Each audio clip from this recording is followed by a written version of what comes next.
Pakistan is among the countries with the highest number of reported cases of violence against women. One such horrific case surfaced in 2021, shaking the nation and gaining international attention. The incident involved Noor Mukadam, a 27-year-old woman and the daughter of a prominent diplomat. Shockingly, the perpetrator was the son of one of Pakistan's wealthiest businessmen, Zaheer Jaffer. This case exposed the dark realities of privilege and brutality. Let's delve into the harrowing details. Noor Mukadam was born on October 23, 1993, in Amman, Jordan, into an influential Pakistani family. Her father, Shaukat Mukadam, was a former ambassador to South Korea and Kazakhstan. After retiring, Shaukat settled with his family in Islamabad. On the morning of July 19, 2021, Shaukat and his wife left for shopping while Noor stayed home. When they returned in the evening, they found Noor missing. Worried, Shaukat called her, but there was no response. He sent text messages, but again there was silence. Hours passed, and Shaukat's anxiety grew. Desperate, he contacted Noor's friends, but none had any information. That night, some of Noor's friends arrived at her house, hoping to find her. They called and messaged her continuously, but received no reply. As dawn approached, Shaukat and his wife debated involving the police. At 10:04 a.m. on July 20th, they received a voice message from Noor's phone on her mother's device. The content of the message remains undisclosed, but it raised alarm. In response, Noor's mother called Zaheer Jaffer, an old family friend and Noor's acquaintance. Initially, Zaheer ignored the call but returned it shortly after, explaining that he had been busy. When Noor's mother asked about her daughter, Zaheer denied knowing anything. Despite his calm demeanor, his responses only deepened the family's concerns. By evening, with no trace of Noor, the family was growing desperate. Around 10 p.m., Shaukat received a call from the Kosar police station requesting his immediate presence. Overwhelmed by dread, he rushed to the station with his family. The police escorted them to a luxurious residence in Islamabad's upscale F74 sector, the home of Zaheer Jaffer. As they entered the house, nothing could prepare them for what lay ahead. In one of the rooms, they found Noor's lifeless body. Her head had been severed and placed apart from her body, which bore signs of severe torture. The room was soaked in blood, and a knife and pistol lay nearby. Shockingly, Zaheer Jaffer was also present in the room, restrained and screaming hysterically. The family broke down in anguish while the police took control of the scene.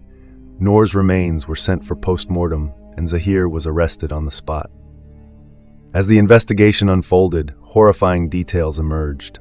Zaheer Jaffer, the accused, was the son of a prominent businessman and held dual citizenship in Pakistan and the U.S. He had a history of erratic behavior and substance abuse. Noor and Zaheer had known each other for years, but their recent interactions took a dark turn. News of the murder spread rapidly, and the case became a focal point of media and public attention.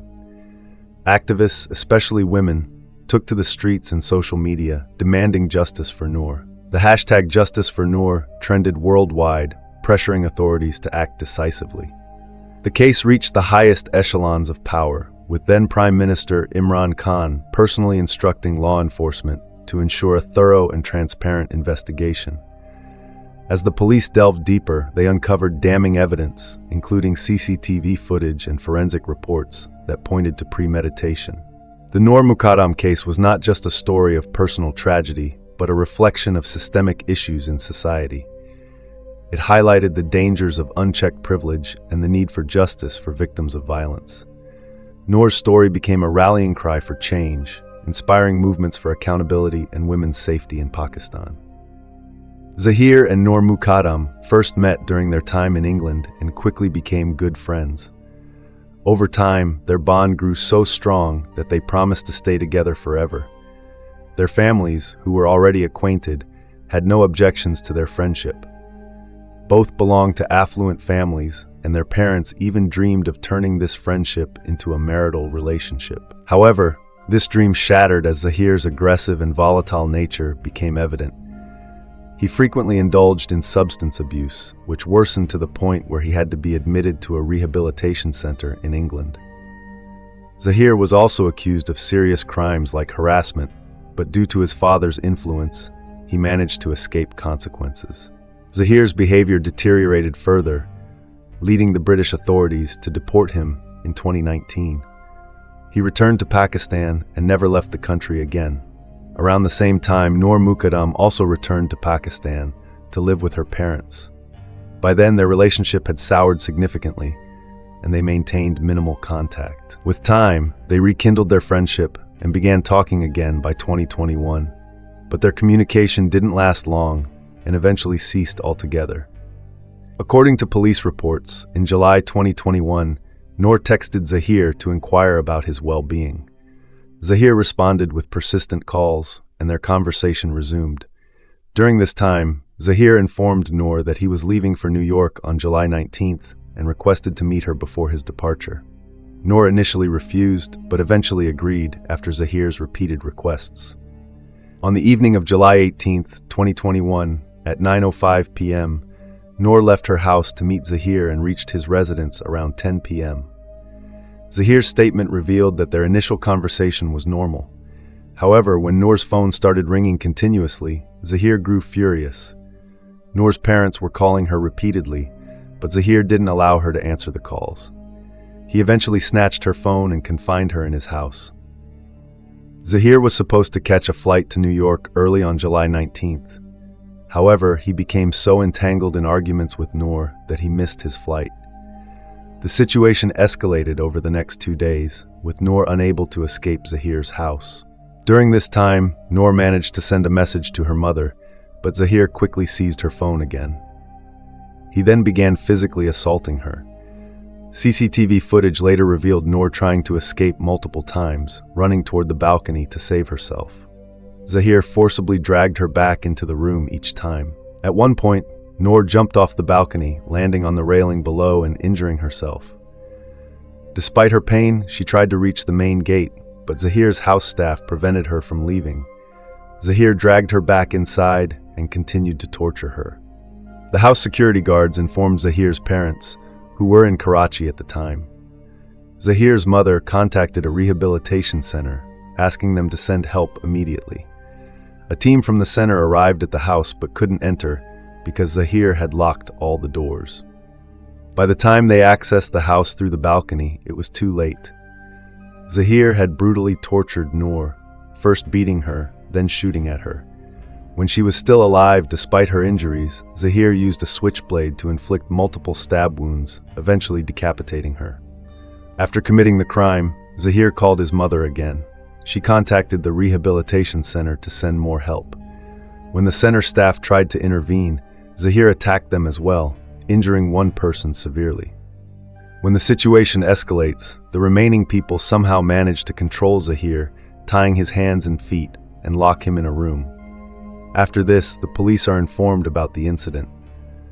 The police arrive at the scene and show Noor's parents a picture of Noor to identify her. They then send Noor's body for a post-mortem, while Zaheer is arrested and taken to the station. The post-mortem report confirms the death of Noor Mukadam.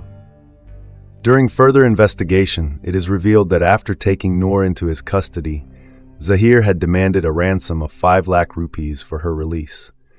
Noor managed to send 3 lakh rupees to Zaheer's house through his servant. Despite this, Zaheer did not release Noor.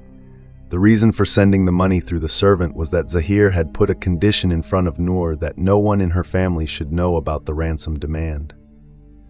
After the investigation is completed, the case goes to the local court.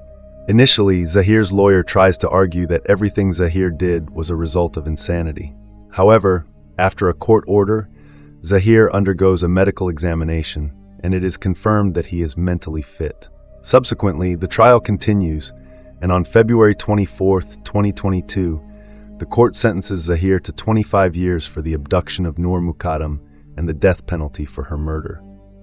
In addition, 2 of his servants, Mohammed Iftikhar and Mohammed John, are sentenced to 10 years each for preventing Noor from escaping.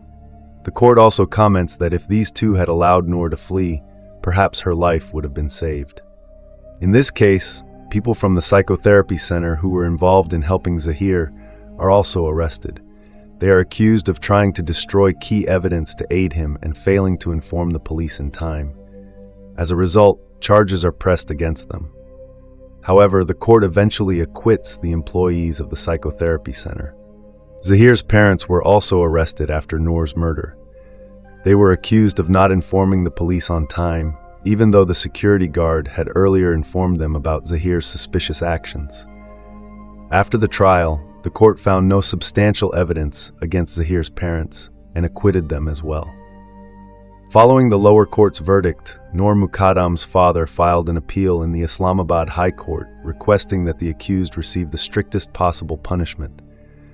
After a complete hearing on March 13, 2023, the Islamabad High Court overturned the lower court's sentence of 25 years and replaced it with the death penalty.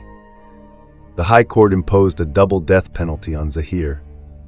Regarding the current status of the case, Zaheer Jaffer has filed an appeal in Pakistan's Supreme Court against the Islamabad High Court's decision, and the hearing is ongoing. Friends, while the task of delivering a sentence is up to the court, what do you think Zaheer Jaffer's punishment should be? Let us know in the comments below. If you liked our hard work, please like and share this video.